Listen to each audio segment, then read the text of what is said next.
webinar de la plataforma Me Informo, un proyecto implementado por el Instituto Federal de Telecomunicaciones a través de la Coordinación General de Política del Usuario, que tiene como finalidad explicar de manera clara y sencilla a los usuarios diversos temas en materia de telecomunicaciones. El día de hoy hablaremos acerca de la competencia económica en la era digital. A continuación, les explicaremos el funcionamiento de algunos iconos de la plataforma. El icono del micrófono indica que el participante tiene o no habilitado el audio. El icono de la mano indica que tienes una pregunta. Puedes presionarlo para poder participar. El icono de la pantalla te permite adecuar el tamaño de la presentación. Para mayor comodidad, la presentación se encuentra disponible como archivo descargable en el menú de la plataforma. El día de hoy nos da mucho gusto contar con la presencia de Ramiro Camacho Castillo, comisionado en el Instituto Federal de Telecomunicaciones desde marzo de 2019. El comisionado es licenciado en Matemáticas por la Universidad de Guadalajara, maestro en Investigación de Operaciones por la Universidad Nacional Autónoma de México, maestro en Economía por la Universidad Wisconsin-Madison y maestro en Economía de la Energía y del Ambiente por la Escuela Superior Enrico Mattei, perteneciente al Ente Nacional de Hidrocarburos del Gobierno de Italia. Cuenta con 22 años de experiencia, de los cuales la mitad han sido como académico y la otra mitad en autoridades regulatorias o de competencia económica. Fue investigador en regulación comparada y director general de consulta económica en el IFT. Asimismo, fue director general adjunto de estudios de competencia, director de estudios y concentraciones y director de estudios y prácticas monopólicas en la Comisión Federal de Competencia Económica, COFESE. Actualmente es profesor con licencia en la Universidad de Guadalajara, Campus Puerto Vallarta. Le agradecemos mucho su presencia y le cedemos la palabra, comisionado. Sí, muchas gracias. Buenos días.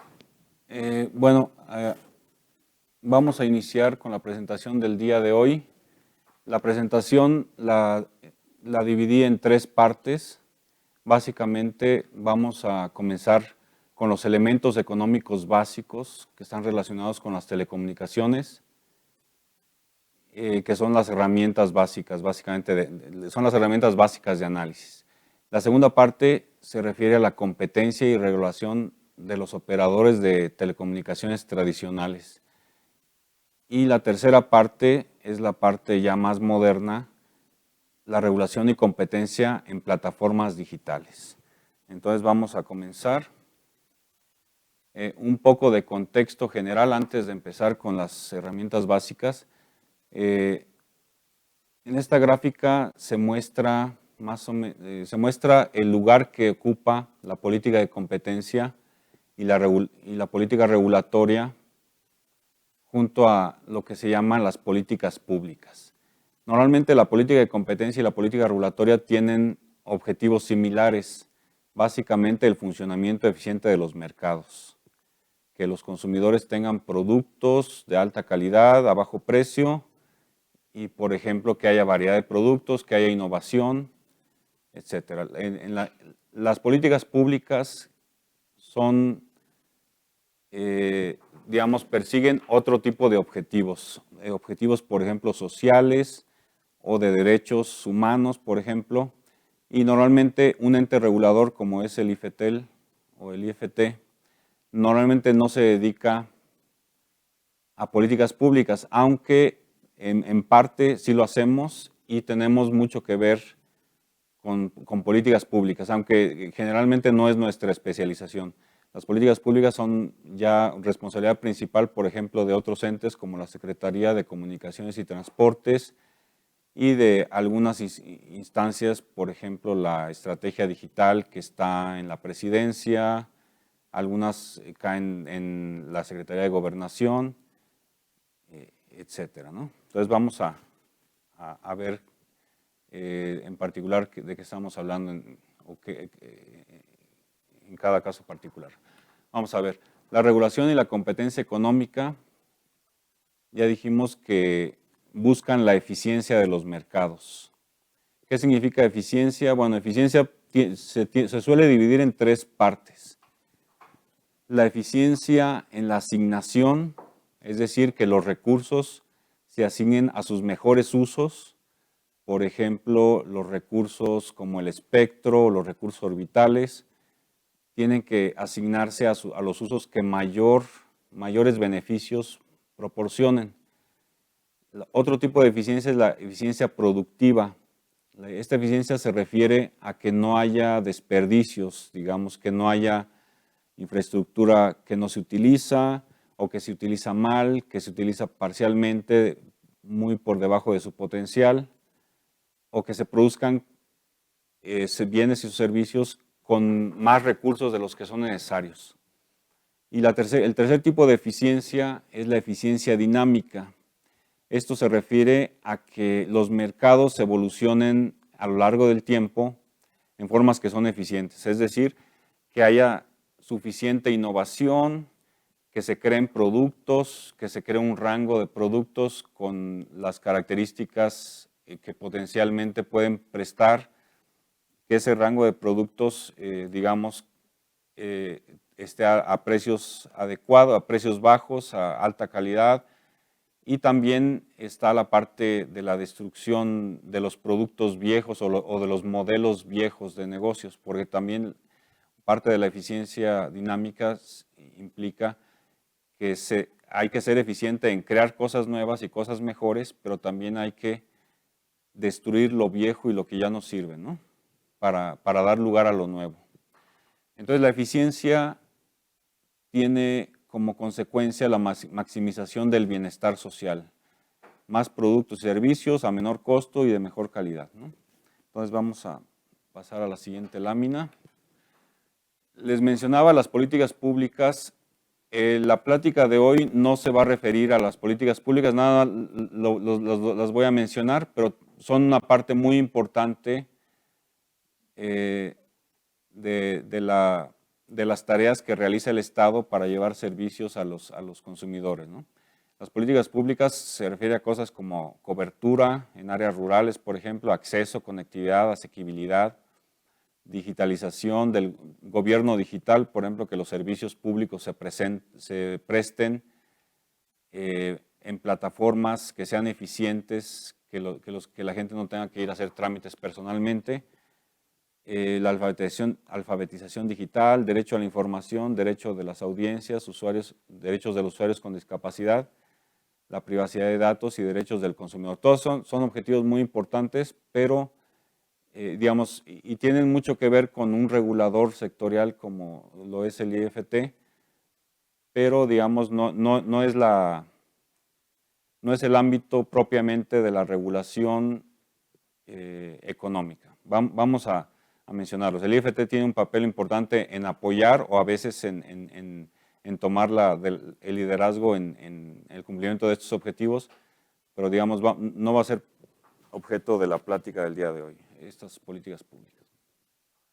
Vamos a empezar con la primera sección, que son los elementos económicos básicos relacionados con las telecomunicaciones. Vamos a ver este término, estructuras de mercado. Cuando se habla de estructura de mercado, ¿a qué nos referimos? Por estructura de mercado se entiende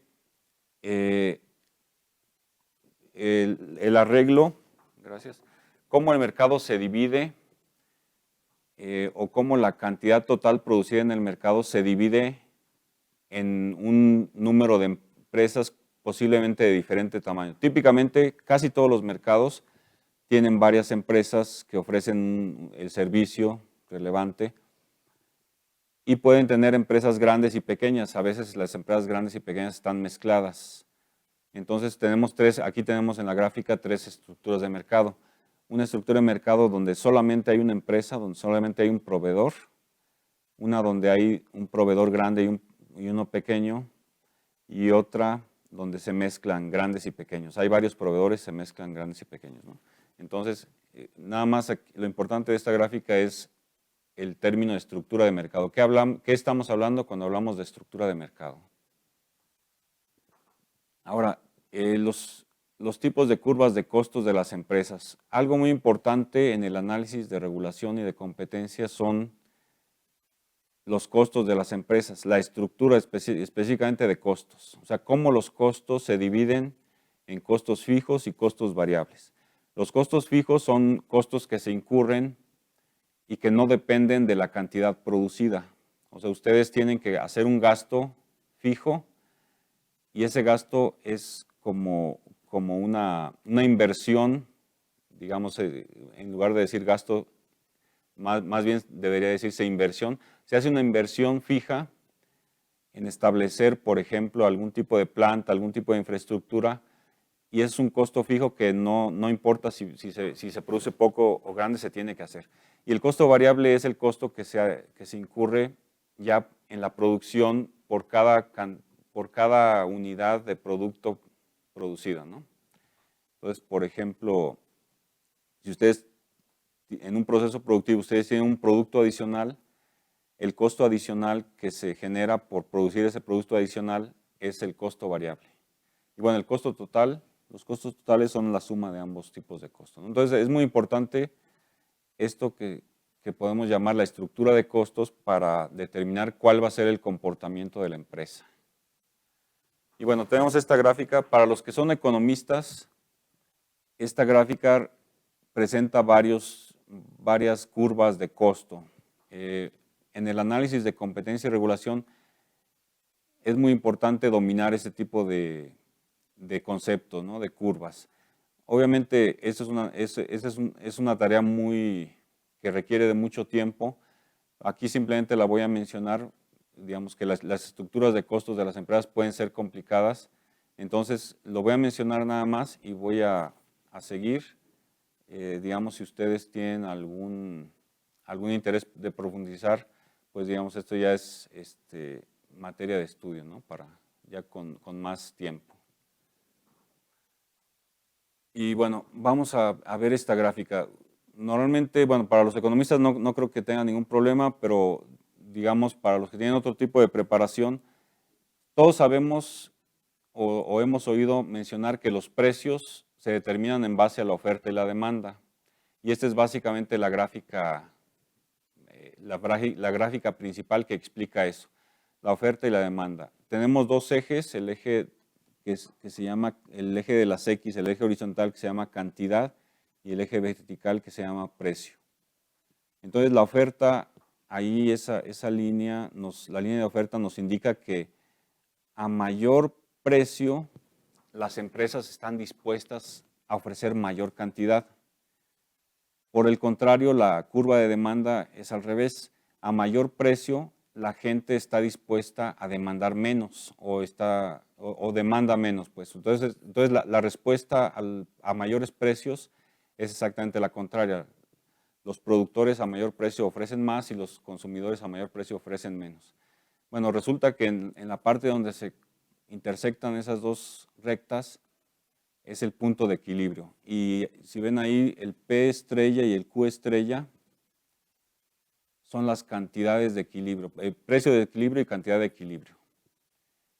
Y esos dos triángulos que ven ahí, que es uno que dice excedente del consumidor y excedente del productor, ese es el bienestar total que se genera por el intercambio de los bienes o servicios. Es decir, en esos dos triángulos está el excedente del consumidor y el excedente del productor. Básicamente la idea aquí es que si ustedes son consumidores de un producto, el producto para ustedes tiene mayor valor que su costo de producción.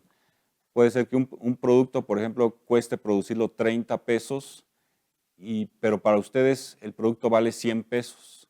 Entonces ahí se genera un excedente de 70 pesos, ¿no? Y puede ser que ese excedente de 70 pesos se distribuya entre el consumidor y el productor. Y bueno, va a haber gente para la cual ese mismo producto le produce menos excedente. Entonces, básicamente, esa idea se expresa en esos dos triángulos, ¿no? Vamos a ver.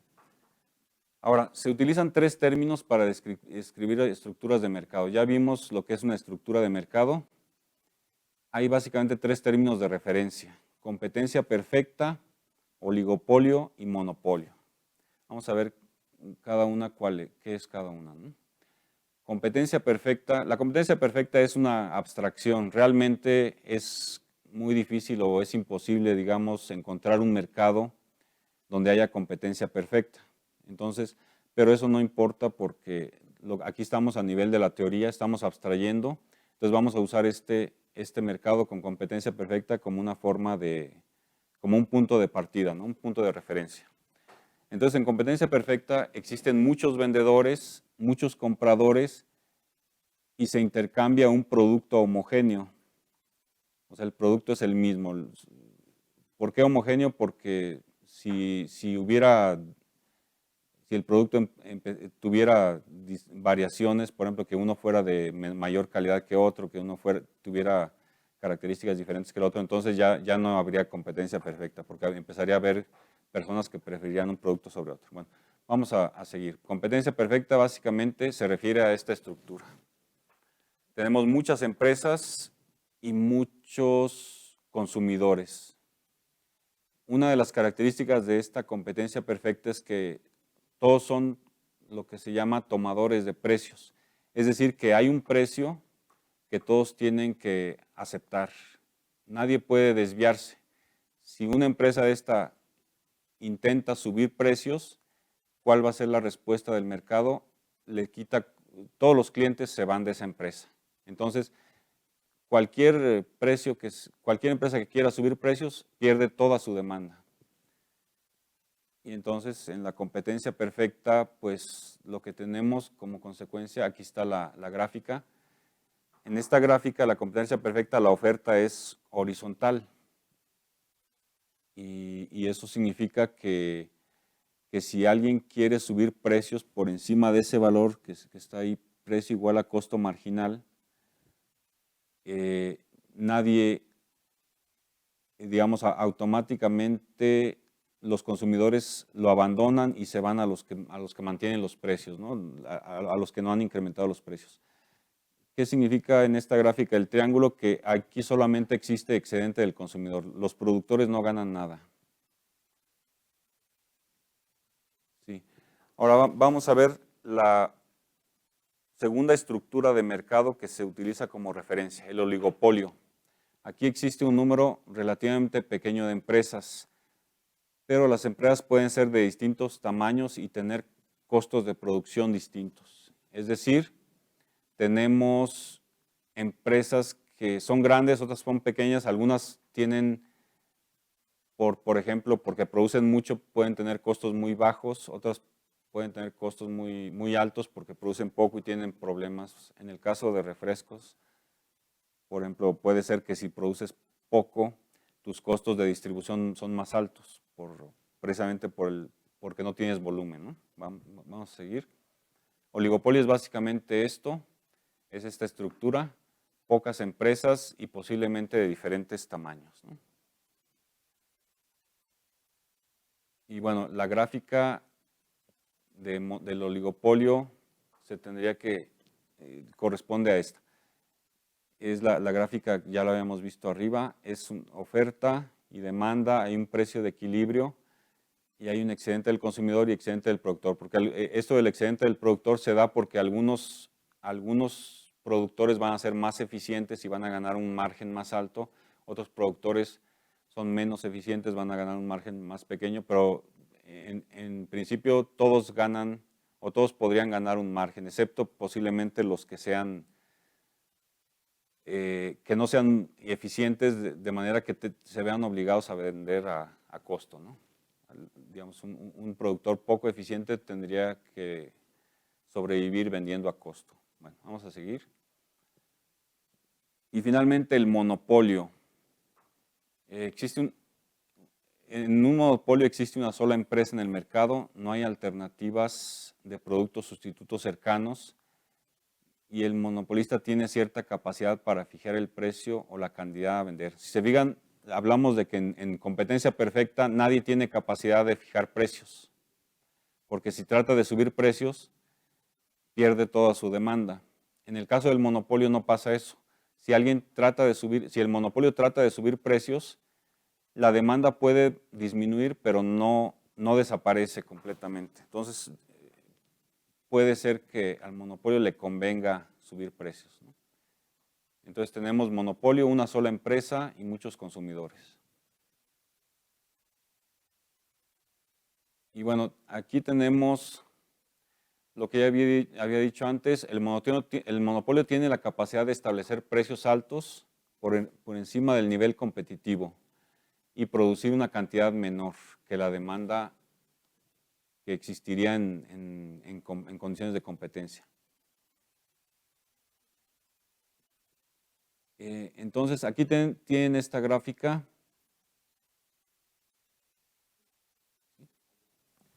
Sí, muchas gracias. Vamos a regresar.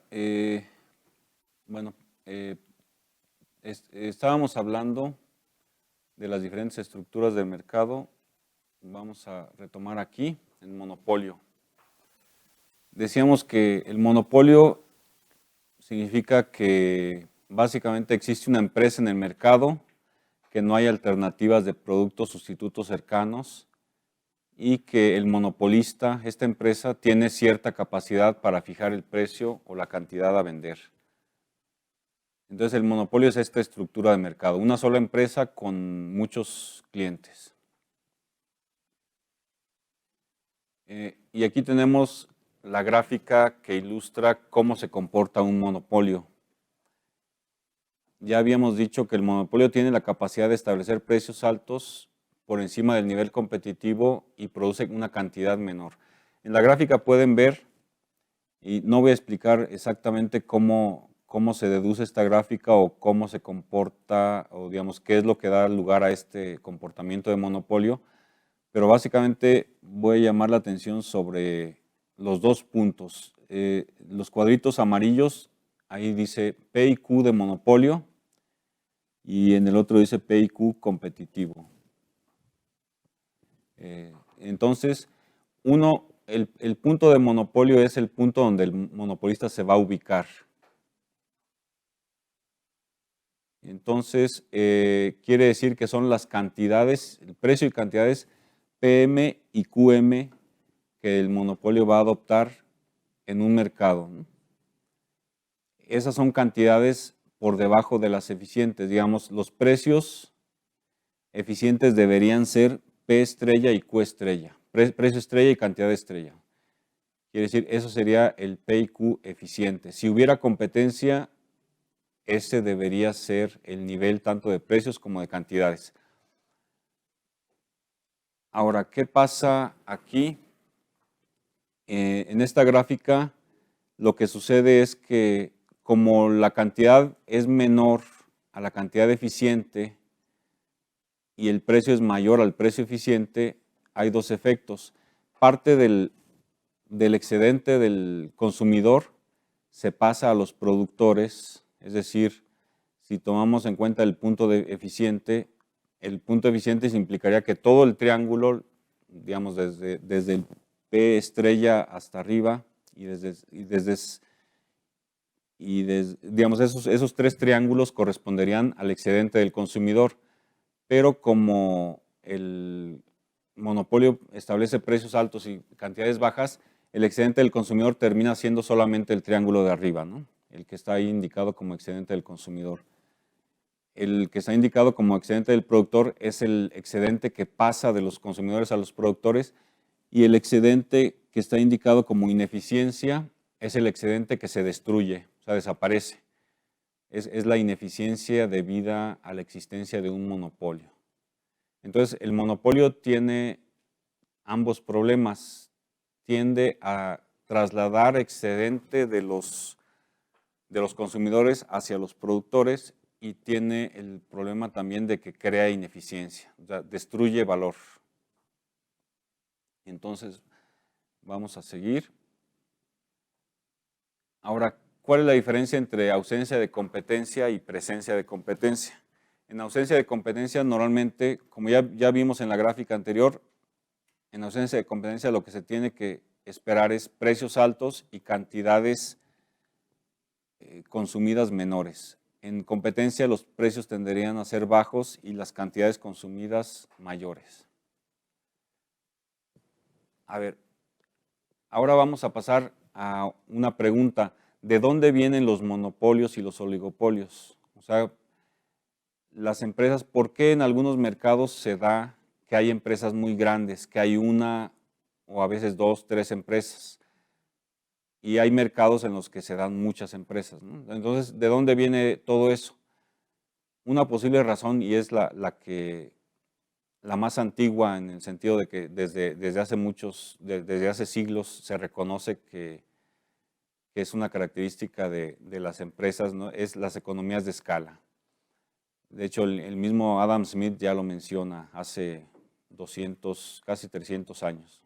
Bueno, más bien hace 200 años, porque él vivió en el siglo XVIII. Bueno, las economías de escala significan que el costo medio de producción disminuye con el aumento de la producción. Básicamente significa que mientras más se produzca, más barato sale producir una unidad, ¿no? Mientras más grande sea la producción, mientras más grande sea la cantidad de unidades que se producen, más barato nos va a salir cada unidad. Y ahí está esa desigualdad donde expresa exactamente eso. El costo de producir X1 más X2, es decir, el costo de producir la suma de dos cantidades, es menor que el costo de producir una cantidad y producir por separado la otra cantidad. Entonces, esa es la razón para la existencia de monopolios y oligopolios, es una de las razones, economías de escala. Ahora, ¿qué puede pasar? Hay empresas que exhiben economías de escala, pero esas economías de escala se agotan. Llega un punto en el que el precio por unidad ya no baja. Simplemente aumentan la producción, los precios bajan, el costo de producir baja, pero llega un momento en que se agota y si quieren producir más, pues el costo se incrementa. Entonces, existe lo que se llama una escala eficiente. Es decir, una empresa tiende a tener un tamaño eficiente. Por eso se da que en ciertos mercados hay empresas que simplemente adoptan un tamaño y no necesariamente eso significa que todo mundo va a ir hacia monopolio, ¿no? De que en todos los mercados siempre va a haber monopolios. A ver, entonces, ¿qué pasa cuando las economías de escala no se agotan? O sea, que no se agotan nunca. Quiere decir que mientras más se produzca, más barato sale producir, en términos de unidad, digamos, cada unidad simplemente sale más barata, no importa el nivel de producción, siempre sale más barata. Eso se llama un monopolio natural. ¿Qué significa esto de monopolio natural? Que una empresa que tenga esta estructura de costos, siempre que produzca más, va a tener una ventaja y va a mejorar su ventaja. O sea, el producir más siempre es positivo, siempre te mejora los costos, siempre te disminuye los costos. Vamos a ver un ejemplo de un monopolio natural. Si por ejemplo tenemos una ciudad A y una B y queremos establecer una conexión de fibra óptica, por ejemplo, entre la ciudad A y la ciudad B. Para eso tenemos que invertir en la construcción de la fibra y eso va a ser un costo fijo, un costo K mayor que 0, que es un costo fijo. Pero una vez que ya tenemos ese costo fijo, resulta que podemos hacer pasar información en cantidades muy grandes, ¿no? Si queremos hacer pasar más información por esa fibra, por ese cable de fibra, pues simplemente tenemos que instalar más equipo en los extremos. ¿Y qué significa esto? Que este es un monopolio natural porque básicamente mientras más utilicemos la fibra, menor nuestro costo va a ser por unidad de información que queramos transmitir. Entonces, este tiene las características de un monopolio natural. ¿Qué es lo que pasa con este monopolio natural? Que construir un segundo enlace no es económicamente viable. Es decir, que si otra persona quiere construir otro enlace igual a ese, que sea paralelo, digamos, resulta que no va a poder, o sea, lo puede hacer técnicamente se puede hacer, pero económicamente va a ser inviable, va a perder dinero, ¿no? Se duplica. ¿Por qué pasa esto? Porque se duplican los costos de infraestructura, se divide la demanda del tráfico, es decir, el tráfico en lugar de que se dedique a un solo proveedor, ahora se tiene que dividir entre dos proveedores y por ende se dividen los ingresos.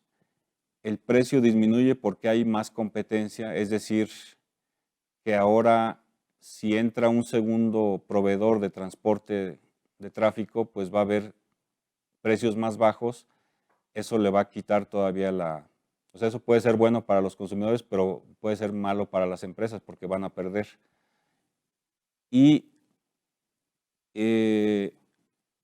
entonces resulta que este tiene características de monopolio natural porque no es rentable entrar. La consecuencia de esto es que un segundo proveedor no va a entrar. Va a ver que esto tiene características de monopolio natural. El que ya está tiene una ventaja, entonces no va a haber entrada. ¿Qué podría pasar? Para que haya entrada, pues ahí se necesitaría regulación de acceso y compartición. Podría haber entrada, por ejemplo, si las ciudades fueran muy grandes, por ejemplo, si fuera la Ciudad de México y Puebla, por ejemplo, o sea, que la demanda fuera tan grande que justificara la duplicación de la infraestructura, o que, por ejemplo, hubiera regulación de acceso a infraestructura pasiva, cosas de ese tipo, ¿no? Pero en principio este mercado, este tipo de infraestructura exhibe características de monopolio natural. Bueno, vamos a seguir. Ahora, ¿de dónde vienen los monopolios y los oligopolios? Otra vez repito la pregunta, porque las economías de escala no son la única fuente de monopolios y oligopolios. También existe lo que se llaman los efectos de red.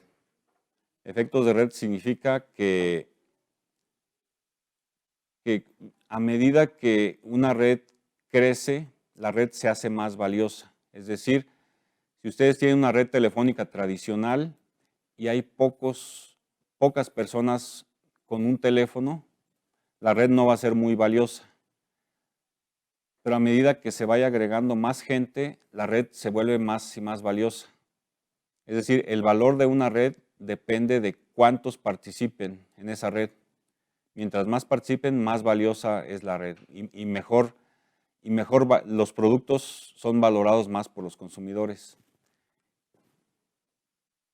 Y bueno, abajo tienen esto, el número de conexiones, es una fórmula que se conoce desde hace mucho tiempo, que básicamente a medida que ustedes agregan más teléfonos a la red telefónica, el número de conexiones crece muy rápido, ¿no? Crece de forma cuadrática. Entonces las economías de red, lo que decía, el beneficio de los consumidores proviene de la posibilidad de comunicarse con otros consumidores mediante una red. Vamos a ver. Aquí es un ejemplo. Imaginémonos que, por ejemplo, hay 3 compañías de telefonía celular.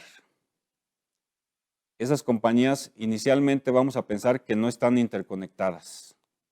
Si no están interconectadas, ¿qué es lo que pasaría? Pues los usuarios de las redes pequeñas, digamos, cada usuario solamente puede comunicarse con su propia red, no puede comunicarse con los usuarios de otras redes. ¿Qué es lo que pasa? Es que los usuarios de las redes pequeñas pues tendrían muy pocas posibilidades de comunicarse, solamente con un número muy pequeño de personas. La red más pequeña pues sería la que mayor desventaja tendría. ¿Qué es lo que tendería a pasar a lo largo del tiempo? Que las redes pequeñas desaparecerían y los usuarios se irían a la red grande. Entonces, las economías de red tienen estos efectos. Es un efecto de que se favorece el que haya una sola red y que sea lo más grande posible. Entonces, ¿qué pasaría, por ejemplo, si se obliga, por medio de la regulación, se obliga a la interconexión o a la interoperabilidad? El resultado final puede ser que las redes pequeñas permanezcan, porque al estar interconectadas, ahora los usuarios de las redes pequeñas pueden llamar a todos los usuarios, ¿no? No importa la red a la que pertenezcan. Obviamente la interconexión tiene que ser eficiente, a costo y todo ese tipo de cosas. Digamos que no sea interconexión a precios muy altos, porque si fuera a precios muy altos pues sería equivalente a que las redes no estuvieran interconectadas, ¿no? Entonces, básicamente, digamos, si no existe interconexión, ese sería el resultado. Si existe interconexión, podrían permanecer las redes pequeñas y sobrevivir porque los efectos de red ya no beneficiarían a la empresa más grande. Ahora, vamos a seguir en la siguiente. Ahora, ¿cómo pueden las empresas, las redes pequeñas permanecer?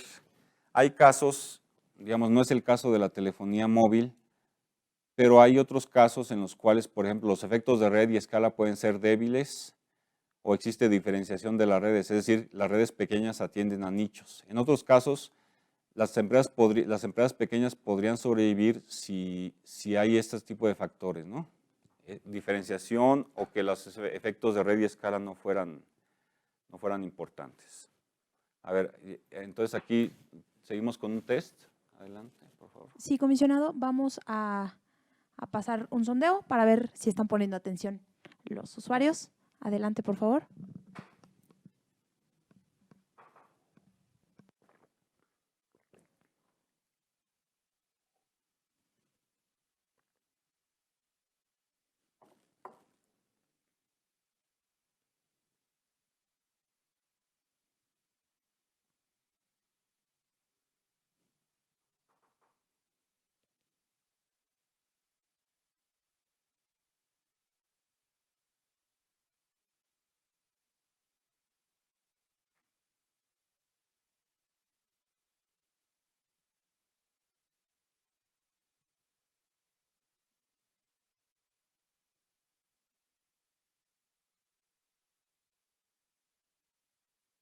Sí.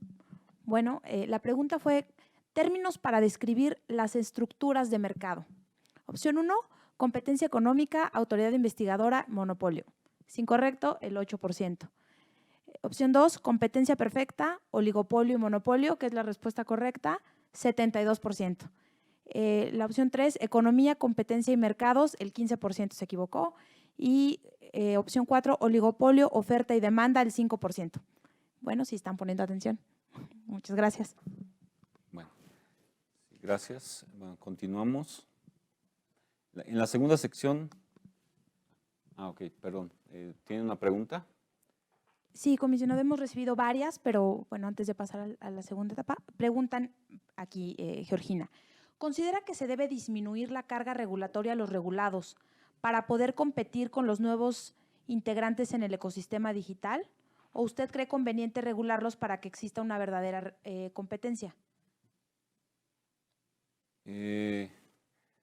Bueno, básicamente cuando nos enfrentamos a situaciones en las cuales hay regulados tradicionales, digamos, operadores tradicionales y nuevos regulados, en general, digamos, como regla general, habría que hacer compatible una regulación con otra. Digamos, la convergencia lo que hace es traer los servicios que antes no eran competidores, los acerca y posiblemente se vuelvan parcial o totalmente competidores. Entonces, puede existir ese caso.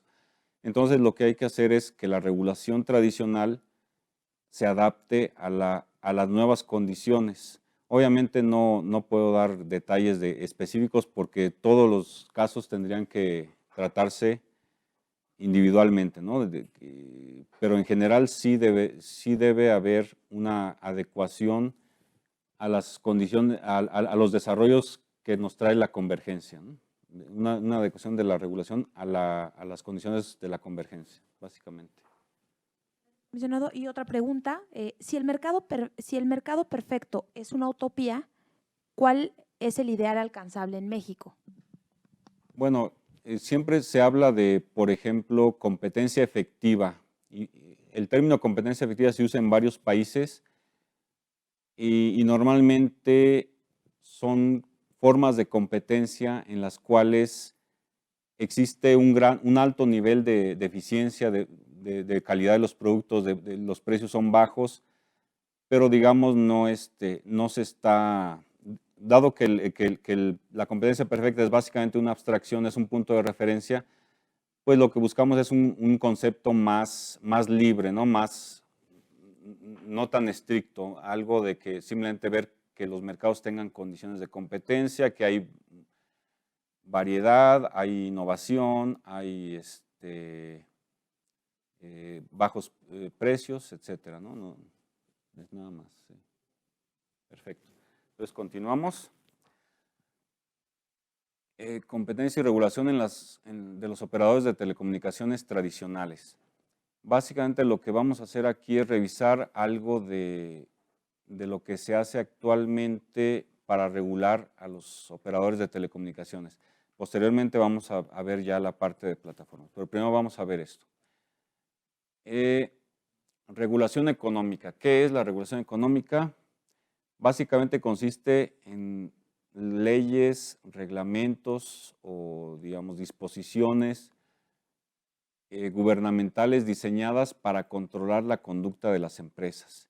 ¿Y por qué tendríamos que controlar la conducta de las empresas? Porque generalmente hay algunos mercados en los que si no se hiciera eso, si no hubiera un control, no habría competencia. Básicamente no habría competencia efectiva.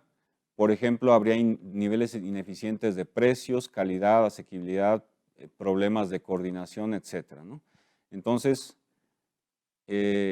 básicamente se regula porque el mercado libre, completamente libre, tendería a exhibir una serie de problemas de eficiencia y de coordinación y una serie de problemas problemas técnicos, por ejemplo, incluso técnicos. Y bueno, la regulación económica la podemos pensar en dos formas. Está una regulación ex ante y una regulación ex post. Vamos a ver regulación ex ante y ex post. La regulación ex ante típicamente se le conoce así a la regulación sectorial y la regulación ex post a la regulación de competencia. Pero vamos a ver cada una, qué es cada una, ¿no? Hay otro concepto que a veces se utiliza, es la regulación técnica, que se refiere al establecimiento de estándares, homologación, coordinación, interoperabilidad. Y todos estos son importantes para que exista eficiencia y competencia en los mercados y para que los mercados técnicamente funcionen bien, ¿no? Porque, por ejemplo, la interoperabilidad, la homologación y la existencia de red es esencial para que existan redes que se interconectan y que pueden interactuar una con la otra, ¿no? Bueno, vamos a ver. ¿Cuáles son los instrumentos regulatorios ex ante? Voy a poner aquí una serie de estos instrumentos. Dependiendo de dónde trabajen ustedes, a lo mejor están familiarizados con algunos de ellos. Pero vamos a ver, instrumentos regulatorios ex ante. Principalmente, bueno, el acceso e interconexión es uno muy importante. Las redes, por ejemplo, tienen que interconectarse. Hay obligaciones de acceso a infraestructura, obligaciones de acceso, por ejemplo, al bucle local, a torres de transmisión, a radiobases y ese tipo de cosas. Está la administración del espectro y recursos orbitales. Es otro tipo de instrumento regulatorio, ¿no? El espectro tiene que asignarse a ciertos usos, a los usos que sea más eficiente. Los recursos orbitales tienen que asignarse incluso a nivel mundial, dependiendo de las necesidades y a usos para los cuales sean adecuados, ¿no? Y el control de precios y condiciones es otra forma de regulación. Aquí puede ser, por ejemplo, control de precios no significa necesariamente que se determine el precio, pero puede ser que haya precios tope, por ejemplo, que se esté regulando, por ejemplo, las condiciones de mayoristas de intercambio de servicios, los tiempos de que si alguien solicita un servicio se tiene que proporcionar en tal tiempo y en tales condiciones, etcétera, ¿no? Otro instrumento regulatorio sería la interoperabilidad, otro la compartición de infraestructura, y otra, digamos, la separación funcional, estructural o contable, ¿no? Hay diferentes formas, diferentes instrumentos regulatorios. Otros instrumentos ex ante tendrían, por ejemplo, los derechos de las audiencias, de los usuarios a las audiencias, las disposiciones técnicas, los derechos de vía, la transparencia y las reglas de privacidad de datos. Algunos de estos instrumentos no son ejercidos por el Instituto Federal de Telecomunicaciones, algunos corresponden a otras instancias o algunos el instituto solo participa, pero digamos, o están repartidos en diferentes instituciones, ¿no? Política de competencia ex post. O sea, la regulación ex post generalmente se aplica, este término regulación ex post se aplica a la política de competencia. Y básicamente hay 4 instrumentos básicos de la política de competencia. Se hacen investigaciones por prácticas competitivas unilaterales, o sea, investigaciones y sus correspondientes sanciones. Prácticas anticompetitivas unilaterales, también conocidas como prácticas relativas. Prácticas de colusión, que también conocidas como, digamos, el término legal es prácticas absolutas. Control de concentraciones para evitar que, digamos, que empresas se fusionen y se vuelva una estructura de mercado más cercana al monopolio que presente riesgos a la competencia. Y otra herramienta es, en general, la abogacía, la promoción de la competencia y, por ejemplo, la emisión de opiniones de competencia a autoridades o al mismo, la misma Cámara de Diputados o Senadores o al presidente de la República, por ejemplo, que pueden solicitar una opinión sobre cierto programa cierto programa gubernamental o cierto proyecto de ley, por ejemplo.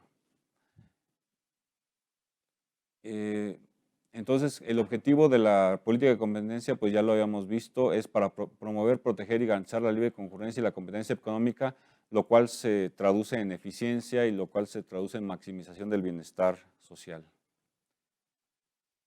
Bueno, un elemento muy importante de la política de competencia es la determinación del mercado relevante.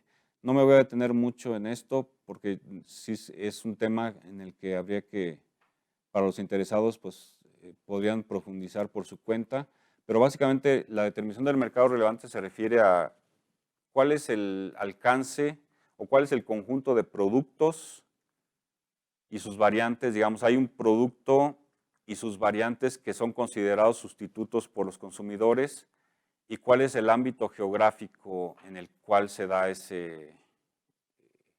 en el cual se puede dar esa sustitución, ¿no? Si hay un producto y la mayoría de los consumidores, digamos un producto A, que la mayoría de los consumidores consideran sustituto de un producto B, pues esos productos A y B pertenecen al mismo mercado relevante. Y lo mismo si lo pensamos geográficamente, ¿no? Si un producto A que se vende aquí y otro producto B que se vende en otro lugar, si la gente puede comprar cualquiera de los dos en cualquiera de los dos lugares, entonces ambas localidades pertenecen al mismo mercado relevante. Entonces, bueno, voy a pasar esta parte. Es un tema muy interesante, pero yo creo que para los interesados podrían profundizar por su cuenta, ¿no? Determinación del poder sustancial de mercado.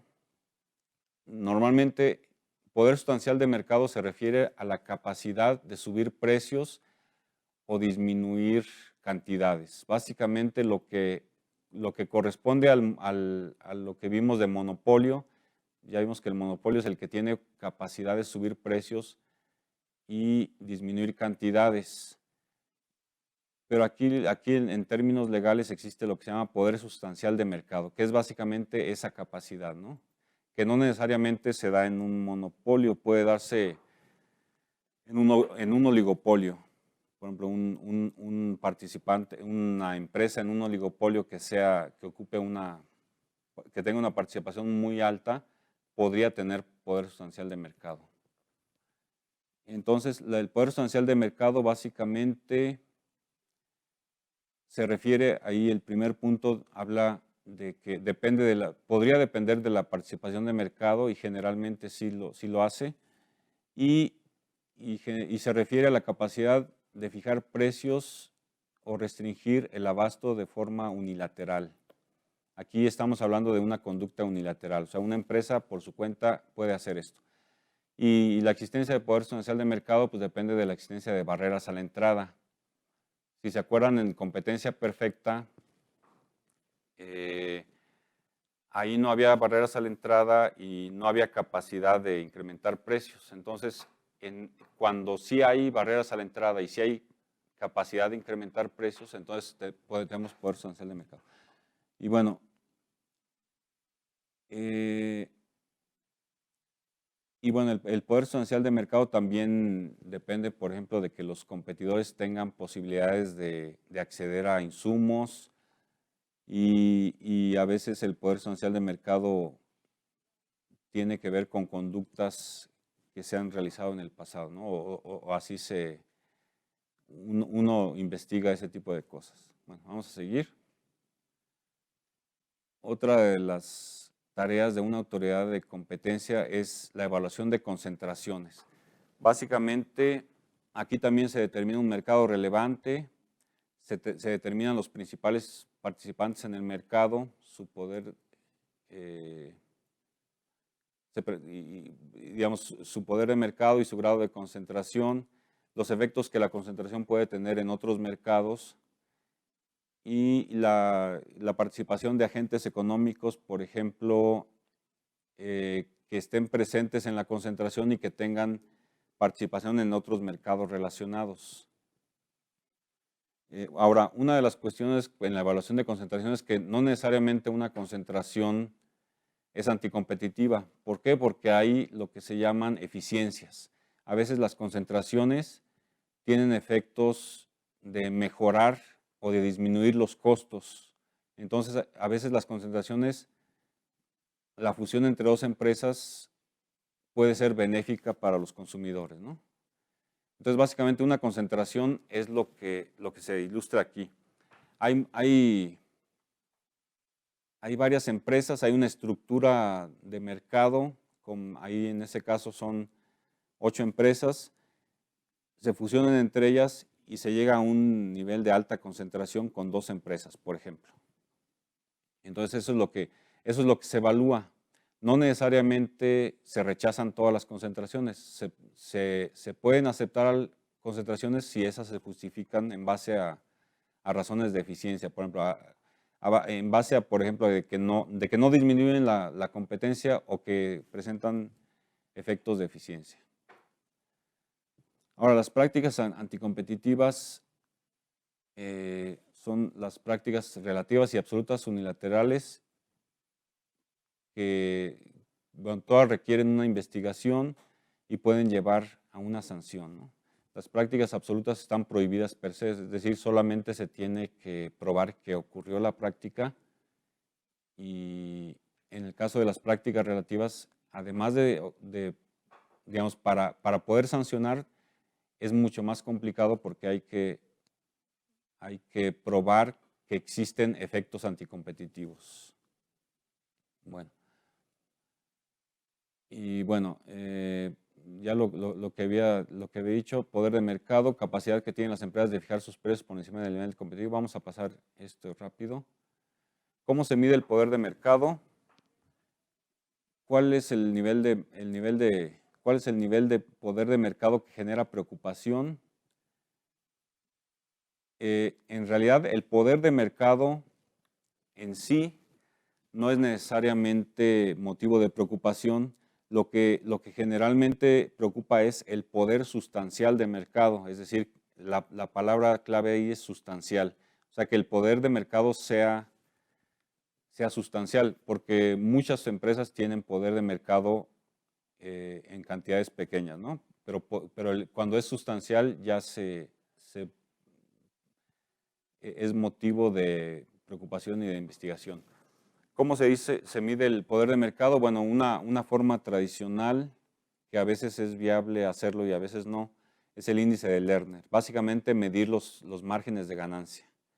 precio menos costo marginal sobre precio. Esto les da un porcentaje. Digamos, el margen de ganancia es 10% del precio final o 20% o 30%. Si los márgenes de ganancia son grandes, sería evidencia de que existe poder de mercado. Esta fórmula nos indica que el índice de Lerner, bueno, ese margen va a corresponder o va a ser igual a 1 sobre el valor absoluto de la elasticidad de la demanda. Quiere decir que esa elasticidad es una fórmula que se utiliza. Esa elasticidad implica qué tan sensible es el mercado, ¿no? Mercados muy sensibles al incremento de precios, es decir, que se acercan al ideal de la competencia perfecta. Entonces, si se fijan, competencia perfecta significa que el mercado es muy sensible a incrementos de precios. Si se incrementan los precios, se cae la demanda. Entonces, dependiendo de qué tan sensible es el mercado, es posible encontrar mayores o menores márgenes de ganancia o menores índices de Lerner. Bueno, vamos a pasar.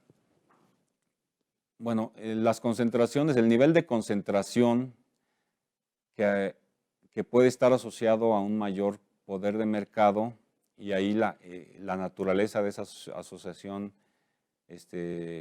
puede estar sujeta a discusión, pero digamos, generalmente se investiga qué tan concentrado es un mercado a través del índice de Herfindahl-Hirschman. Y básicamente esa es la fórmula, ¿no? El índice de Herfindahl-Hirschman de un mercado es la suma de las participaciones de mercado medidas en porcentaje elevadas al cuadrado. Por ejemplo, si hay participaciones de 30, 30 y 30%, bueno, 30, 30, 30 y 10%, pues el 30 al cuadrado más el 30 al cuadrado más el 30 al cuadrado más el 10 al cuadrado, y eso nos da un número que varía entre 0 y 10,000, dependiendo. 0 es competencia perfecta, o sea, no hay un nivel muy bajo de concentración, y 10,000 es cuando hay un monopolio. Entonces existen ciertos criterios. Aquí el IFT utiliza criterios que se pueden ver en las disposiciones sobre concentraciones, que por ejemplo entre 1500 y 2500 se consideran mercados moderadamente concentrados. Si se superan los 2500 puntos se encuentran altamente concentrados, y es igual a 10,000 puntos. Bueno, eso ya lo dijimos, es una sola empresa. Entonces, bueno, aquí ahí se repite poder sustancial de mercado, también conocido como dominancia o poder monopólico o poder de mercado significativo. Bueno, dependiendo de la jurisdicción y a veces en textos académicos esta terminología puede variar, ¿no? Abuso de poder de mercado. A veces es lo que se castiga, bueno, normalmente se castiga lo que se llama el abuso del poder de mercado. A veces en algunas jurisdicciones el simple hecho de tener poder de mercado no es sancionable, y solamente se sanciona cuando las empresas hacen uso de ese poder de mercado o digamos, cometen o se involucran en conductas donde se intenta, por ejemplo, desplazar a competidores. Y bueno, algunas jurisdicciones establecen umbrales de participación de mercado bajo las cuales no investigan. Por ejemplo, puede ser 25 hasta 40% dependiendo de la jurisdicción. Entonces, a veces estos umbrales les sirven de referencia para, digamos, si un mercado está concentrado o algún participante de mercado tiene una participación menor que estos valores, entonces se asume que no hay un problema de competencia. Bueno. Barreras a la entrada. El poder de mercado depende de las barreras a la entrada. Y aquí hay barreras estructurales, ya vimos algunas. Condiciones de la demanda, economías de escala, efectos de red, ventajas absolutas de costos, dada la tecnología. Hay barreras estratégicas que se refieren a las conductas o a los arreglos al comportamiento de las empresas que ya están. por ejemplo, conductas que desalientan la entrada de nuevos competidores, prácticas comerciales, prácticas contractuales. Ustedes pueden pensar, por ejemplo, en el caso de, y voy a dar un ejemplo que no es de telecomunicaciones, en el caso de los automóviles, un concesionario de automóviles tiene que tener un contrato de exclusividad con el fabricante de automóviles. O sea, un concesionario de automóviles no puede vender de diferentes marcas. Entonces es una práctica de la industria que tiene sus efectos de eficiencia, pero que no, que puede ser una barrera estratégica, ¿no? Una barrera estratégica. Y bueno, hay barreras legales que son restricciones impuestas por leyes y regulaciones. Por ejemplo, aranceles que evitan la importación, ¿no? Derechos de vía que a los que no se tiene acceso, espectro que a lo mejor no está disponible o cuestiones de ese tipo, ¿no? Barreras estructurales, bueno, eso ya lo vimos, economías de escala, de red y costos unidos. Barreras legales, acceso restringido a insumos, derechos de vía, autorizaciones o permisos, patentes, aranceles a importaciones.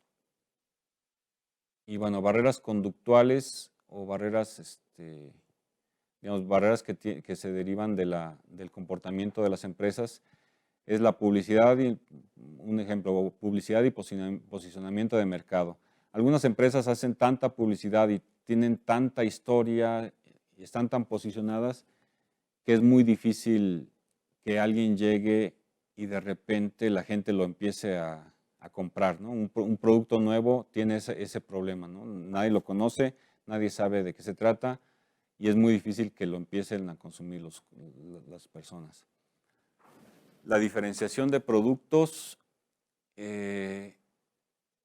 y bueno, esa es una conducta que podría ser una barrera a la entrada. Los productores normalmente tienden a producir una gama de productos, un portafolio de productos diferentes, entonces eso tiene el efecto de llenar llena las expectativas de la mayoría de los consumidores, entonces un potencial entrante que quiera llegar a un nicho, por ejemplo, no va a poder. Otros, por ejemplo, los altos costos de cambio. En este caso, podremos estar hablando de redes. Cuando ustedes están en una red, para cambiarse a otra red es difícil porque ya tienen mucho invertido en la red donde ya están, ¿no? Tienen amigos, están conectados, tienen historial, tienen un montón de fotografías, videos ya guardados ahí. Entonces, como eso no se lo pueden llevar a la otra red, pues no, esos son costos de cambio. Tendrían que perder todo lo que ya han hecho en la red en la que están.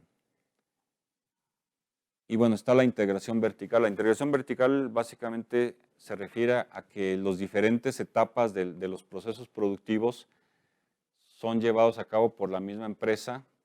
Entonces, es difícil la entrada de un nuevo competidor porque tendría que entrar en varias etapas al mismo tiempo. Es decir, si una empresa fabrica el hardware, el software y tiene aplicaciones y contenidos y tiendas para la distribución, alguien que quiera hacerle competencia, pues a lo mejor tendría que hacer lo mismo, tendría que entrar simultáneamente a producir hardware, software, servicios, aplicaciones, tiendas, etc. Entonces, es muy difícil que eso se dé porque la inversión y el riesgo es muy alto. Otra barrera de entrada, por ejemplo, de tipo conductual, es los contratos de exclusividad o restricción o restrictivos. Que una empresa, por ejemplo, tenga en exclusividad ciertos productos o que tenga ciertas formas de pago que son contratos de exclusividad, por ejemplo, para pagar los servicios. Que alguna tienda con mucha presencia en el país firme un contrato para vender tiempo aire exclusivamente con una empresa, por ejemplo. Eso podría ser una barrera a la entrada. Y bueno, es momento de un test. Gracias, comisionado. Sí, vamos con un segundo sondeo. Adelante, por favor.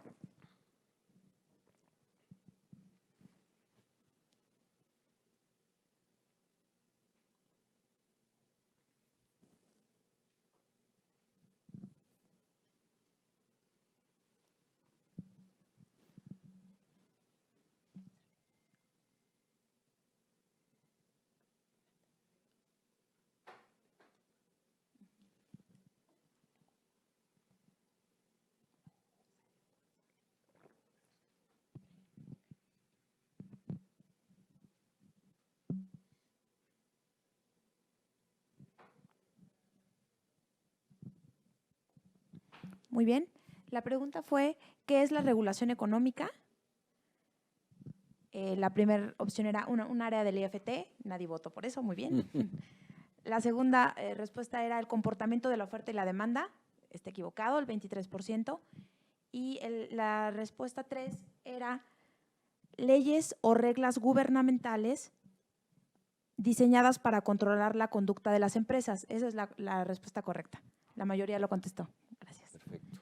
Ahora, comisionado, antes de pasar a la sección 3, si le parece bien, tenemos unas preguntas. Ok. ¿Sí? Luis Enrique nos pregunta, ¿qué elementos debe tener la normatividad regulatoria para asegurar su efectividad? Sí, bueno, normalmente la efectividad de la regulación, primero es que los objetivos que se propone la regulación sean razonables, digamos que exista la información suficiente para que la regulación sea aplicable, que sea compatible con los incentivos de los agentes. Por ejemplo, sabemos que hay asimetrías de información, sabemos que los agentes tienen incentivos a darle vuelta a la regulación. Entonces, la regulación tiene que tomar en cuenta, tiene que ser a prueba de todas esas posibles fallas, ¿no? De que no se puede aplicar porque no existe la información, porque hay asimetrías de información, y que no se puede aplicar porque los agentes le pueden dar la vuelta fácilmente, porque no es compatible en términos de incentivos, ¿no? Con el objetivo. Obviamente también el objetivo de la regulación tiene que ser razonable, y generalmente son las regulaciones para llegar a ese punto, pues hay que someter la consulta pública y a todo un proceso de deliberación, ¿no? Y además de que obviamente tiene que cumplir con la ley, ¿no? Correcto. José María pregunta, comisionado, ¿cómo evitar que en la búsqueda de la competencia perfecta se cree un oligopolio? En realidad, lo que pasa es que aquí el término oligopolio lo estamos usando como si fuera peyorativo.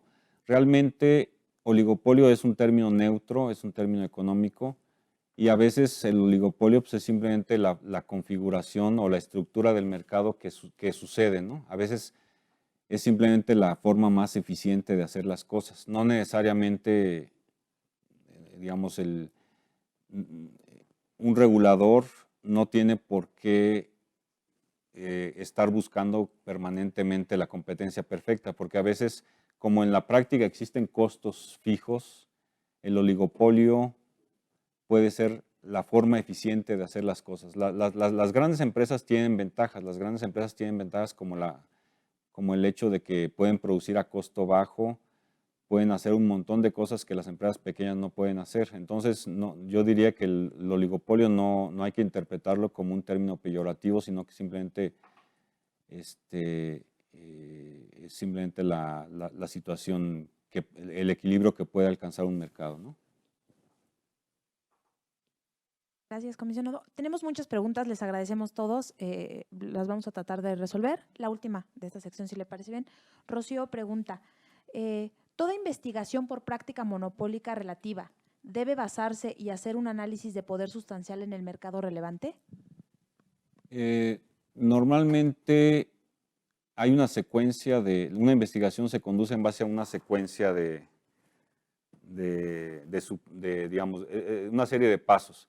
Normalmente dice que si es necesario hacer un análisis de poder sustancial de mercado, puede haber casos en los cuales simplemente la conducta, por ejemplo, ni siquiera se demuestra que existe. Entonces, cuando se inicia una investigación por prácticas relativas, la autoridad investigadora, obviamente, ese es su criterio, y la autoridad investigadora es independiente para usar sus propios criterios, pero la autoridad investigadora puede decidir que simplemente la conducta que se está denunciando ni siquiera existe, por ejemplo, o que no encuadra en ninguno de los supuestos de la ley. Entonces, los pasos siguientes, como determinación del mercado relevante y poder sustancial de mercado y eficiencias, pueden no ser necesarios. Entonces, no siempre se tiene que establecer la existencia de poder sustancial de mercado, porque la investigación puede terminar antes. Perfecto. Bueno, vamos a continuar. La tercera sección, que es la parte, digamos, más moderna, que se refiere a cosas más, más ya relacionadas a plataformas digitales, a las cosas que han pasado en los últimos 20 o 30 años, ¿no? Desde que existe Internet. Vamos a ver. Plataformas digitales. Las plataformas digitales son infraestructuras o servicios digitales, yo diría, que posibilitan la interacción de dos o más grupos, por lo tanto se posicionan como intermediarios que reúnen a diferentes usuarios, clientes, anunciantes, prestadores de servicios, productores, proveedores y hasta objetos físicos. Bueno, vamos a ver ejemplos. Las plataformas digitales básicamente son intermediarios que conectan diferentes grupos de personas. Pueden ser vendedores y compradores, anunciantes y público, etc., ¿no? Entonces vamos a ver ejemplos para que esto quede claro y vamos a ver esto. Bueno, aquí vamos a ver, explicar primero. La plataforma genera valor al facilitar la interacción entre dos o más grupos, también llamados lados, de afiliados y clientes. La plataforma necesita la participación suficiente de dos o más grupos para tener éxito. Es decir, que hay una cuestión de que hay una plataforma, hay participantes en dos lados de la plataforma, por ejemplo, y esos participantes interactúan. Entonces es importante que la plataforma, digamos, esté balanceada en el sentido de que suficientes participantes de uno, digamos, estén en proporciones correctas. Digamos, a diferencia de otros mercados, digamos, cuando un vendedor de dos productos vende el producto A y vende el producto B, en una tienda, por ejemplo, la demanda por esos dos productos puede ser completamente independiente. O sea, algún vendedor de verduras, por ejemplo, vende jitomates y vende cebollas. La demanda por los jitomates es independiente de la demanda de las cebollas. La gente que compra jitomates es diferente a la gente que compra cebollas, etc. Entonces, ahí esos dos productos no tienen nada que ver. En el caso de las plataformas, lo que existe es que la demanda por la plataforma o digamos que existe una interdependencia en las demandas. Quiere decir que para que se genere valor, tiene que haber participación de un lado y participación del otro lado. Y tiene que haber un cierto balance en la participación. Porque si no hay participación de un lado y solo participación de otro lado, no se produce valor. Si la plataforma está desbalanceada de manera que hay participación excesiva participación de un lado y poca participación del otro, entonces el valor que se genera es muy bajo. Entonces, la plataforma necesita la participación suficiente de dos o más grupos para tener éxito. Aumenta su valor a medida que aumenta el número de afiliados y clientes. Sin embargo, la proporción entre el número de participantes de cada lado es importante para la generación de valor. Las plataformas determinan una estructura de precios que puede ser incluso cero para influir en la participación de cada uno de los lados. Quiere decir que en algunas plataformas a un lado se les da precio cero, o sea, se da el producto gratis con objeto de promover la participación, ¿no? Vamos a ver ejemplos para ya tener más claro todo esto. En YouTube tenemos una plataforma con tres lados. Por un lado están los anunciantes, por otro lado están los usuarios y un tercer lado son los generadores de contenidos. Entonces YouTube es una plataforma que con objeto de atraer usuarios establece un precio igual a cero. Quiere decir que el precio igual a cero hace que la plataforma sea muy popular, que todo el mundo la quiera usar. Y a los anunciantes, el hecho de que haya muchos usuarios es muy valioso para los anunciantes. Si se fijan, si no hubiera muchos usuarios, los anunciantes no estarían muy dispuestos a pagar. Además, los generadores de contenidos también pueden recibir dinero. O sea, los que suben videos a internet, a YouTube, pueden recibir una cierta cantidad, pero todo eso depende de que esos videos, que haya suficientes usuarios para ver esos videos y que haya suficientes anunciantes que quieran pagar porque su anuncio aparezca mientras se está ejecutando un video, ¿no? Si se está mostrando un video. Bueno, ese es un ejemplo, YouTube. Otro ejemplo es Facebook, aquí es un poco más sencillo, son anunciantes y, ¿cómo se llaman? Suscriptores, ¿no? En este caso es un poco diferente, son plataformas, una plataforma de videojuegos, que en este caso está la Xbox y el PlayStation, si ese es el nombre correcto. ¿Sí, no? Por un lado están los desarrolladores de contenidos, más bien ahí están desarrolladores de videojuegos, ¿no? En este caso los contenidos son videojuegos. Entonces, de un lado de la plataforma están los desarrolladores de videojuegos y del otro lado están los jugadores, los que utilizan los videojuegos. Entonces, obviamente, para que haya muchos desarrolladores de videojuegos y los juegos sean de alta calidad, necesita haber muchos jugadores. Y al revés, para que haya muchos jugadores, necesita haber muchos videojuegos disponibles. Entonces, los dos lados son interdependientes, o sea, se necesitan unos a otros. Es lo que decía, que en las plataformas los dos lados se necesitan uno a otro para crear valor, lo cual no sucede cuando se venden productos, en el caso que les decía de los jitomates y las cebollas, que en realidad el que alguien compre jitomates no crea valor para el que compra cebollas, sino que son cosas separadas, ¿no? En este caso sí, tiene que haber la existencia de los clientes o de los participantes en un lado y en el otro del mercado, se refuerza la creación de valor, ¿no? Ahora, en otro caso, y digamos, esto no necesariamente existe desde que existe Internet, también desde que, por ejemplo, un caso tradicional, no digital, son los periódicos. Los periódicos tradicionales también son plataformas, no sé si todavía existan, pero bueno, sí existen todavía, pero los periódicos tradicionales vivían de vender publicidad o se financiaban vendiendo publicidad y con suscriptores. Los suscriptores compraban el periódico, pero si se fijan, hay periódicos que se dan gratuitos, son periódicos gratuitos. Y eso de los periódicos gratuitos es con el propósito de incrementar la audiencia o los suscriptores de los periódicos, o los lectores de los periódicos. Ese es un ejemplo de una plataforma tradicional. Otra plataforma tradicional es la televisión abierta. Un canal de televisión abierta necesita anunciantes y necesita televidentes.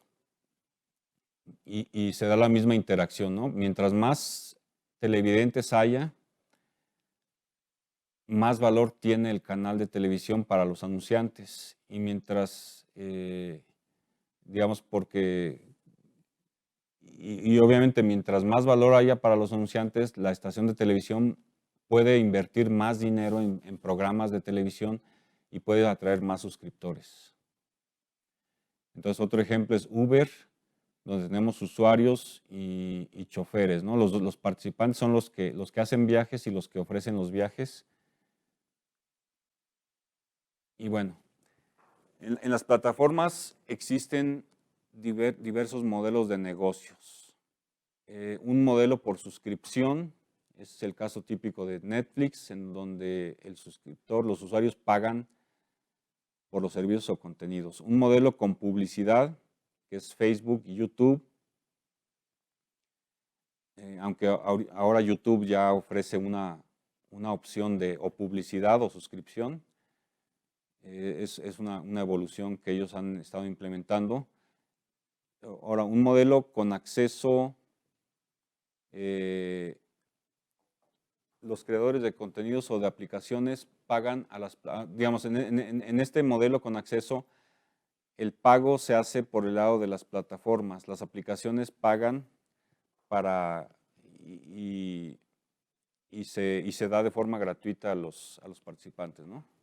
Productos, ok.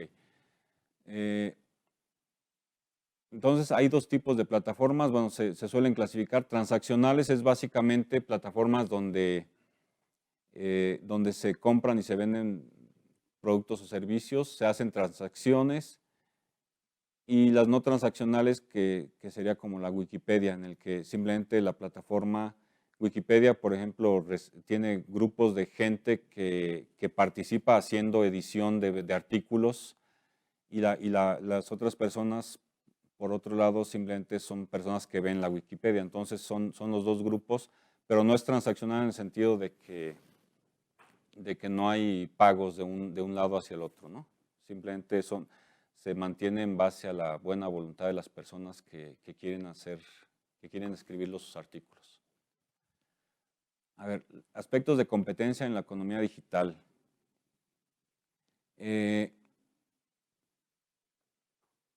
Distribución. Una de las características de la competencia en la economía digital es que ahora la restricción geográfica es menos importante. Con los mercados tradicionales uno podía hablar de que la distribución de los productos debía hacerse en un cierto lugar, incluso digamos, tenía restricciones geográficas, la definición de los mercados tendía a ser geográfica. Ahora se puede hacer distribución del producto o del servicio a nivel mundial, o al menos, por ejemplo, a nivel de país. Un periódico, por ejemplo, antes un periódico tenía que imprimirse en una ciudad y solamente se vendía en esa ciudad, y era muy difícil que un periódico en una ciudad se pudiera vender en otra ciudad distinta, ¿no? Ahora eso ya desapareció y básicamente tenemos Milenio, El País, y todos son productos que se venden o que se muestran, que el modelo ya cambió, pero que ya se rompieron con las barreras geográficas, ¿no? Obviamente hay otras barreras, puede haber barreras legales, puede haber barreras de idioma, haber otro tipo de barreras, ¿no? Y bueno, decisiones de compra basadas en reputación, ahí hay ciertos cambios. En mercados tradicionales la reputación también se sigue utilizando, siempre se ha utilizado la reputación. O sea, uno compra en las tiendas en las que ya conoce uno los servicios, y en internet pues es algo parecido. Las plataformas digitales pueden reducir los costos de búsqueda, es decir, que uno puede encontrar las cosas y reducen los problemas de información. ¿Sí? Vamos a continuar a partir de aquí del aspectos de competencia en la economía digital. Decía que, bueno, la economía digital o la disponibilidad de estas redes de telecomunicaciones y la disponibilidad de internet han traído algunos cambios en la forma en que se compite en la economía digital. Hay, por ejemplo, menores restricciones geográficas. Anteriormente un producto o servicio podía solamente distribuirse en una zona, en una cierta zona. Ahora se puede distribuir a todo el país o en todo el mundo incluso. Hay diferentes esquemas para decisiones de compra o de interacción basados en reputación, por ejemplo. Se pueden reducir los costos de búsqueda, se incrementan las opciones de compra, digamos, la cantidad de productos disponibles puede ser mucho mayor. Puede haber mayor competencia en el sentido de que los potenciales compradores pueden checar diferentes opciones muy fácilmente, y hay una mayor y continua innovación, y se presentan agentes disruptivos. Digamos, una característica de la competencia en estos mercados es que de repente puede surgir un agente o una empresa que haga las cosas de forma diferente y que pueda cambiar radicalmente lo que está sucediendo, ¿no? Puede crear nuevos servicios e incluso crear nuevos mercados, que se empiecen a intercambiar productos o servicios que ni siquiera existían antes. Bueno, también existen ciertas restricciones al alcance de las plataformas. hay distintas jurisdicciones, por ejemplo, hay jurisdicciones que pueden bloquear plataformas de otros países o que pueden imponer regulaciones sobre información, sobre privacidad, cosas de ese tipo, que pueden hacer difícil que haya, que pueden segmentar la prestación de estos servicios o pueden limitar la prestación de estos servicios. Plataformas disruptivas. La disrupción es algo muy importante para la competencia. Una plataforma disruptiva tiene la capacidad de crecer rápidamente en base a su mejor producto o modelo de negocios. De repente aparece un producto que a veces es inesperado y que es mucho mejor que lo que existe y la empresa que lo ofrece puede crecer rápidamente. Entonces puede llegar a desplazar a los competidores establecidos, incluyendo los competidores muy grandes. Eso puede llegar a suceder. Y ese desplazamiento no es necesariamente anticompetitivo, pues se basa en mayor eficiencia y beneficio para los consumidores. Otra cosa que puede suceder es que cuando aparece una plataforma o un oferente disruptivo, este sea adquirido por uno de los establecidos. Entonces ahí todo depende de, digamos, uno de los retos para la autoridad de competencia es qué se puede hacer en esos casos de adquisición de competidores disruptivos y si en general, ¿no? ¿Ya se cortó? Ok, adelante, perdón, parecía que se había cortado la transmisión.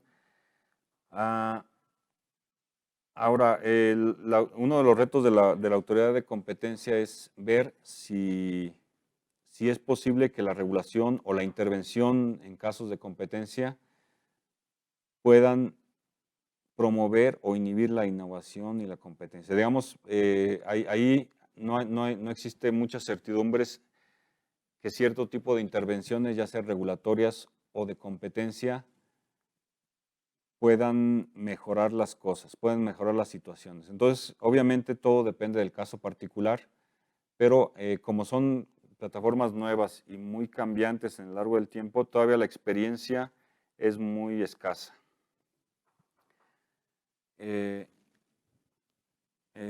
Vamos a ver la siguiente, el precio y balance entre dos lados. Mencionaba que una cuestión importante son los niveles de precios y balance entre los lados de una plataforma. Los precios en las plataformas se establecen, además de el rol tradicional de los precios, que es el recuperar los costos y el que los oferentes obtengan ganancias y ese tipo de cosas.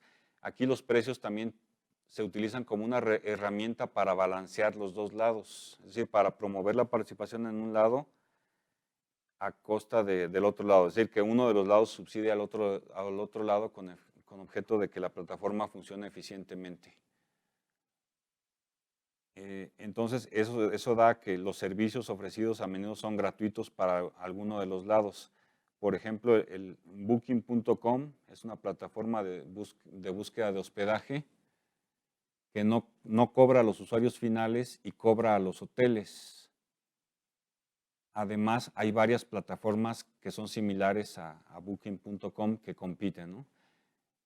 Entonces, la competencia se da conjuntamente en ambos lados. Y aquí, para efectos de competencia, la estructura de precios es un factor relevante.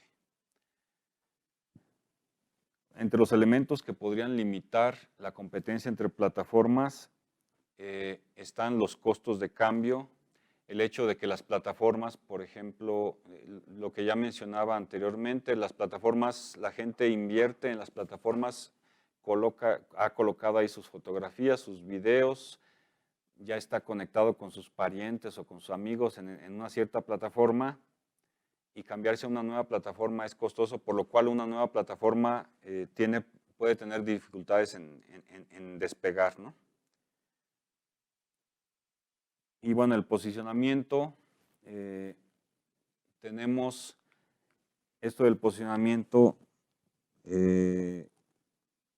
da lugar a que haya gigantes tecnológicos.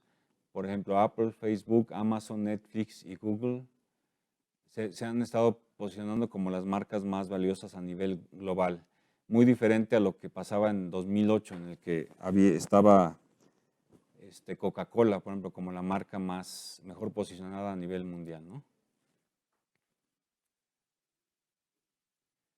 Ahora, una barrera que posiblemente podría evitar la entrada de participantes a un mercado es el Big Data.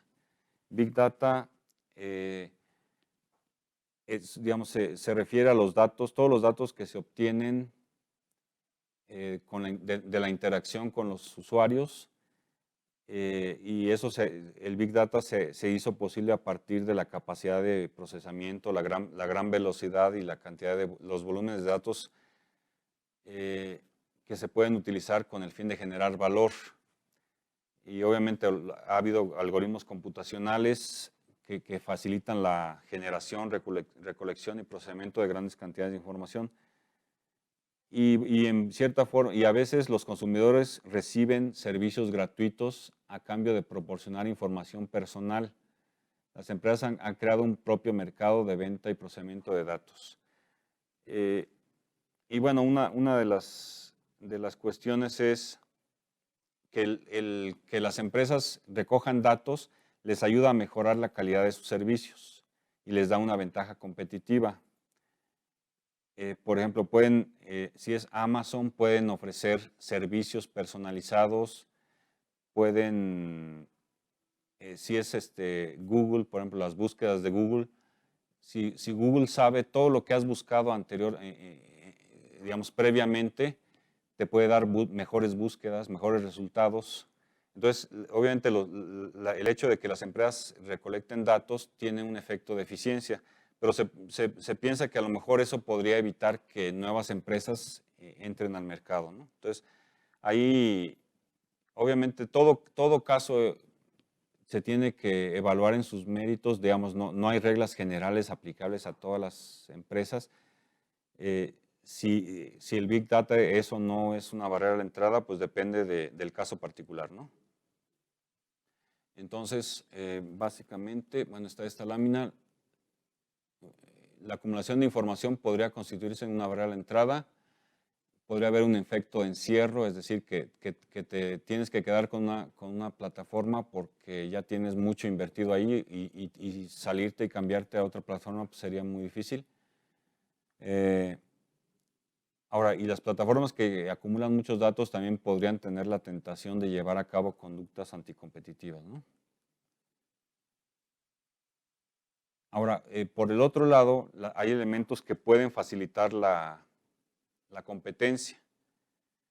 Esto digamos, la interoperabilidad, cuando se conectan dos plataformas o interoperan a veces voluntariamente entre ellas, se permite que la plataforma y las aplicaciones se puedan comunicar entre ellas. Es decir, mayor interoperabilidad, las plataformas más pequeñas pueden acceder al mercado porque no necesitan tener un tamaño muy alto. Es el mismo caso de la interconexión, ¿no? En la interconexión, las redes pequeñas podían sobrevivir gracias a que pueden estar interconectadas con el resto de las redes. En el caso de interoperabilidad es algo parecido, nada más. Digamos que plataformas pequeñas pueden estar interconectadas o pueden ser interoperables con plataformas grandes y eso les ayuda a las pequeñas a poder acceder al mercado. Pero puede pasar lo contrario, una plataforma grande puede tener incentivos para limitar la interoperabilidad, ¿no? Y eso limitaría la entrada o crecimiento de los competidores. El multihoming se refiere a que si bien existen diferentes plataformas, uno puede suscribirse a varias simultáneamente. Si ustedes se fijan, el WhatsApp, el Telegram y el Messenger son tres aplicaciones que hacen que hacen prácticamente lo mismo o algo muy similar. Sin embargo, ahí no hay tanto problema porque uno podría tener las 3 aplicaciones instaladas en el teléfono. Entonces, uno podría brincar de una aplicación a la otra y ahí los costos de brincarse de una aplicación pueden ser, por ejemplo, si una de esas aplicaciones empieza a cobrar o empieza a tener fallas, problemas de calidad, lo normal es que los usuarios de esa aplicación se brinquen a otra aplicación. Entonces eso facilita la competencia, eso promueve la competencia. Y otro ejemplo pues, es el Uber. Ahí tenemos Uber, Didi y Cabify, que ustedes pueden tener las 3 aplicaciones instaladas y cuando una plataforma no funcione o sea muy cara o sea ineficiente, ustedes pueden irse del otro lado. También los automovilistas, según me dicen, los automovilistas, los choferes, digamos, los que tienen carros, también pueden hacer lo mismo, inscribirse a las 3 plataformas y ir cambiándose dependiendo de cómo les convenga, ¿no? Bueno, entonces básicamente los retos para las autoridades de competencia,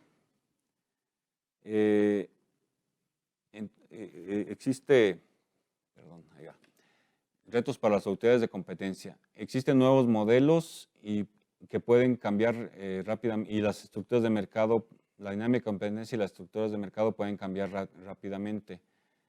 Por un lado, la innovación y la convergencia tienden a favorecer la entrada de nuevas plataformas. Por otro lado, los efectos de red y economías de escala podrían erigirse como barreras a la entrada. Entonces, el reto es identificar los efectos anticompetitivos y, de ser posible, controlar sin inhibir la innovación y el desarrollo tecnológico. Es decir, aplicar reglas de competencia que funcionen o digamos, aplicar la política de competencia de forma que funcione, es decir, que no inhiba la innovación y no inhiba el desarrollo tecnológico y que además sí logre los efectos procompetitivos que se esperan, ¿no? Y básicamente con eso, bueno, con eso terminaría. Ahí hay una clasificación de los factores a considerar para el análisis de competencia: dinamismo, efectos de red, los precios cero. El hecho, por ejemplo, de que se cobren precios cero en plataformas no significa que haya depredación de precios, no necesariamente significa que haya depredación de precios, porque digamos son modelos de negocios.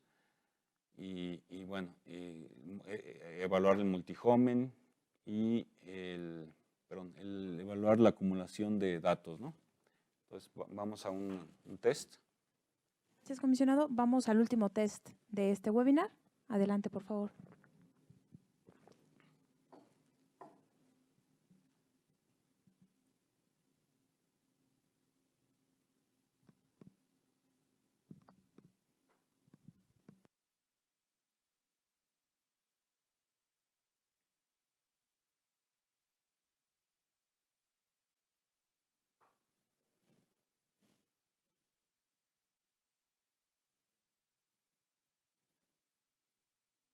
Bueno, pues la pregunta fue, menciona ejemplos de plataformas digitales.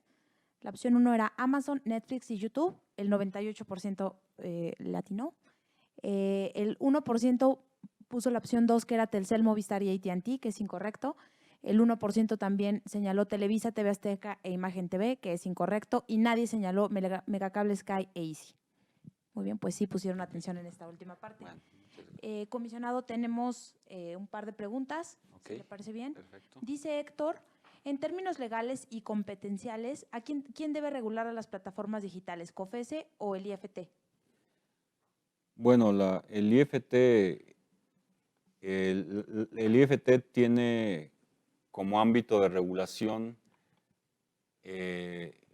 digamos, en términos, la ley dice que el IFT es el regulador sectorial de los mercados de telecomunicaciones y radiodifusión. Sin embargo, en la parte de regulación ex ante, la Ley Federal de Telecomunicaciones y Radiodifusión habla de una serie de actores, por ejemplo, concesionarios autorizados, y se ha agregado, por ejemplo, por una decisión del Tribunal Especializado en Competencia y Telecomunicaciones, se ha agregado, por ejemplo, los fabricantes de equipos. Entonces, y por el lado de competencia, simplemente la ley dice, digamos, como el instituto es el regulador sectorial de telecomunicaciones y radiodifusión, en teoría debe ser una cuestión de si las plataformas corresponden al sector de telecomunicaciones o radiodifusión o si no corresponden, pero esa es una cuestión que, en mi opinión, la tendría que determinar en base a el Poder Judicial, en base a los casos que se vayan presentando. Se va a establecer una jurisprudencia y yo diría que es eso, digamos, todo depende de si las plataformas se considera que son parte del sector telecomunicaciones o radiodifusión, y eso es algo que está por determinar y que se va a ir determinando en base a la jurisprudencia o en base a las decisiones del Poder Judicial. Digamos, cuál es el alcance de las facultades del instituto, ¿no? Correcto. Tenemos muchas preguntas, pero bueno, vamos con una última, comisionado. Sergio pregunta, ¿cómo se puede adaptar el marco legal vigente para regular las plataformas digitales? Sí, el marco vigente, como decía, el marco vigente, la ley de telecomunicaciones y radiodifusión habla de concesionarios autorizados y bueno, no habla de, por ejemplo, plataformas. Las plataformas Netflix y ese tipo de plataformas no necesariamente son concesionarios autorizados. De algunos, la televisión abierta, por ejemplo, eso sí son concesionarios, ¿no? Pero sí, sería una cuestión que habría que discutir mucho. No tengo, digamos, una posición sobre qué tipo de cambios legales se tendrían que hacer, porque además las plataformas digitales, digamos, las plataformas que no están basadas en telecomunicaciones, o más bien, las plataformas que viven en Internet, que simplemente son digitales, que se transmiten a través de los servicios de telecomunicaciones, esas plataformas tienen retos particulares, entonces hay que pensar en una regulación completamente nueva para tratar de, sobre todo la regulación ex ante, para tratar de regular. Además hay que pensar si es prudente regularlas, porque hay dos cuestiones. ¿Es necesario regularlas? Una, y si es necesario regularlas, hay que pensar las cosas de una forma novedosa, de manera que esa regulación sea eficaz, ¿no? Produzca los resultados que se buscan. Sí, perfecto. Bueno, entonces parece que ya terminamos. Muchas gracias a todos y eso es todo, aparentemente. Gracias. Agradecemos al comisionado Ramiro Camacho y a todos ustedes, los más de 400 asistentes, por su participación en el 9º webinar del IFT. Les recordamos que pueden consultar este y todos los webinars, así como diversas cápsulas de aprendizaje en la plataforma Me Informo, www.meinformo.ift.org.mx, para aprender más sobre las telecomunicaciones. Muchas gracias por su asistencia. Muchas gracias.